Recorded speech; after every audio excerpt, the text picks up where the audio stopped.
Welcome to the deep dive. Today we're tackling a really hot segment in the car world, compact SUVs. Specifically, we're looking at the big updates coming for the 2026 models. It's pretty exciting stuff. We're focusing on three of the heavyweights, really.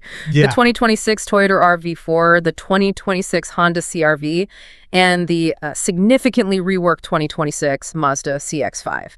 And it's more than just comparing features, right? It feels like these companies are making some very different strategic plays here. Absolutely. And our mission today for you is to kind of cut through the noise, all the specs, the things we don't know yet. We're pulling the key facts straight from our source, a really timely Edmunds article that just dropped today, July 10th, 2025. Basically, we want to help you understand how these big players stack up, what their different philosophies seem to be, and what's really worth keeping an eye on as these 26 models start rolling out. Yeah, and what's immediately obvious are a couple of pretty bold moves. You've got Mazda, who seem really focused on fixing that interior space issue, particularly in the backseat. That's been a common critique. And then Toyota. Wow. Making the entire 2026 RAV4 lineup hybrid only. That's a big statement. Oh, and just a quick clarification. Mazda is bringing a hybrid CX-5, but that's for 2027. So today, we're comparing the gas-powered 2026 CX-5. Okay, let's dive into the engines and fuel economy, because this is where you really see those different strategies play out. It's quite interesting how they're each approaching powertrains, especially Toyota, going all in on hybrid for the RAV4. That is a lot about where they think the mainstream market is headed or where they want to push it. It really does. And when you look at the base engines, you see that divergence clearly. Mazda's CX-5, it's sticking with its naturally aspirated 2.5-liter four-cylinder. That makes 187 horsepower, 185 pound-feet of torque. Naturally aspirated basically means no turbo, just engine suction. Often gives you a smooth, predictable feel. And interesting point, all-wheel drive is standard on the CX-5 now. That's a nice value add. And you compare that to the Honda CR-V. They use a smaller engine, 1.5-liter four-cylinder, but it's turbocharged. So horsepower is slightly higher, 190. Torque is a bit lower, 179 pound-feet. But the key difference is how it delivers power. Turbos tend to give you that torque, that pulling power, lower down in the rev range, so it might feel, punchier off the line. And with the CRD, you get a choice, front-wheel drive or all-wheel drive. And then there's the 26 RAV4 Hybrid. It uses a 2.5-liter four-cylinder too, but paired with electric motors. That gives it a pretty healthy bump in power. 226 horsepower with front-wheel drive, or even more, 236 horsepower with all-wheel drive. That's, quite a bit more power than the other two base engines. So you've got the spectrum, right? Smooth, traditional power in the Mazda, punchy turbo in the Honda, and efficient, strong hybrid power in the Toyota. exactly. Now, fuel economy. This is where things get a little fuzzy for the 26 Mazda and Toyota. We don't have the official EPA numbers yet, but we do have the figures for the 2026 Honda CR-V, which helps. The EPA estimates are 30 mpg combined for the front-wheel drive version and 28 mpg combined if you get all-wheel drive. Now, for context, the 2025 RAV4 Hybrid AWD was getting around 39 mpg combined typically. The Woodland Edition was a bit lower, 37 mpg combined.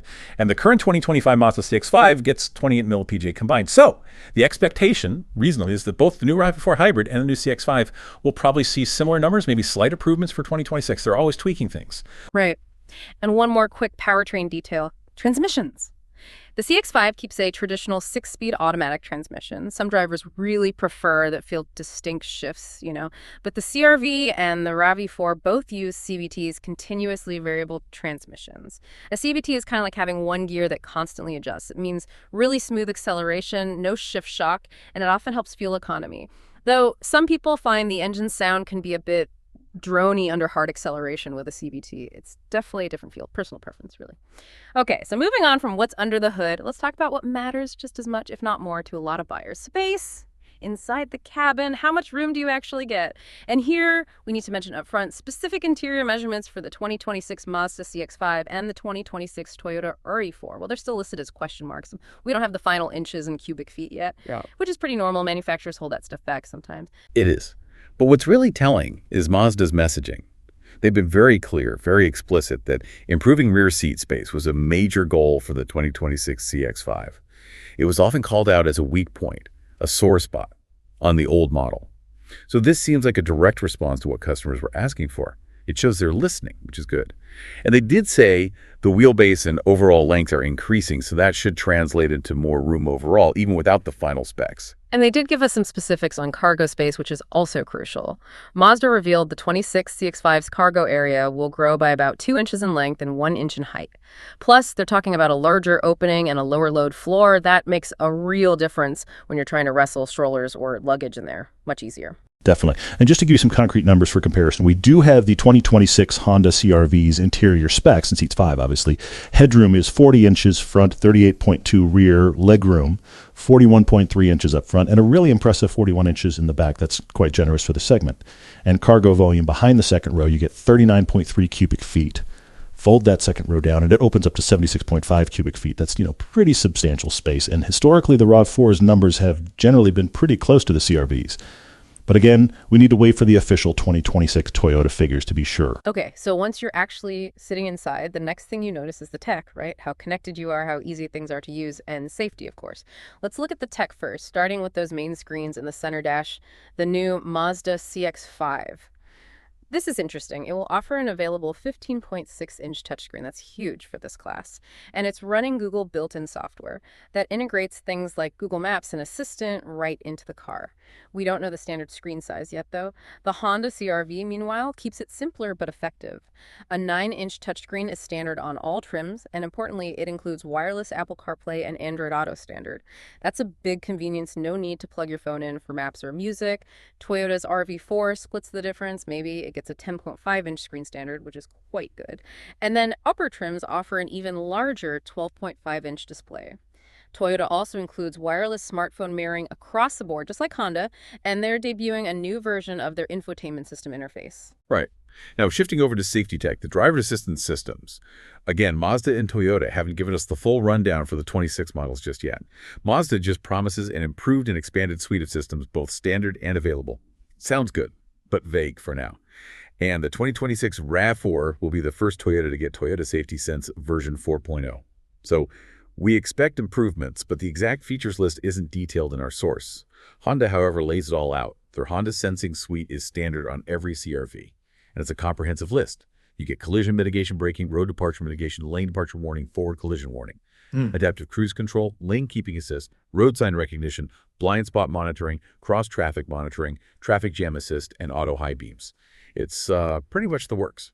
And honestly, you can probably expect similar comprehensive offerings from Mazda and Toyota once they release the full details. These features are rapidly becoming table stakes in the segment. It really shows how fast this stuff moves, doesn't it? What felt high-tech a year or two ago is now just expected. Okay, let's get down to the bottom line for many folks. Trims and pricing. And surprise, surprise, this is where we hit more of those unknowns. Specific pricing and the full trim walk for the 2026 Mazda CX-5 and Toyota RAV4 aren't out yet. Mazda hasn't even fully detailed all the available trims for the new CX-5. Typical pre-launch strategy. But we can provide some context using what we do know, mainly from Honda and the outgoing models. For 2026, the base gas-powered Honda CR-V starts at $32,315. That includes the destination charge, which is about $1,400 these days. All-wheel drive adds another $1,500. Now compare that to the 2025 models. But the base RAV4 LE started around $30,645, also including destination. And the cheapest 2025 Mazda CX-5 was just over $30,000, around $30,190 plus its destination fee. So looking at those 2025 prices, the general thinking is that both the new 2026 CX-5 and the 2026 RAV4 will likely see their starting prices.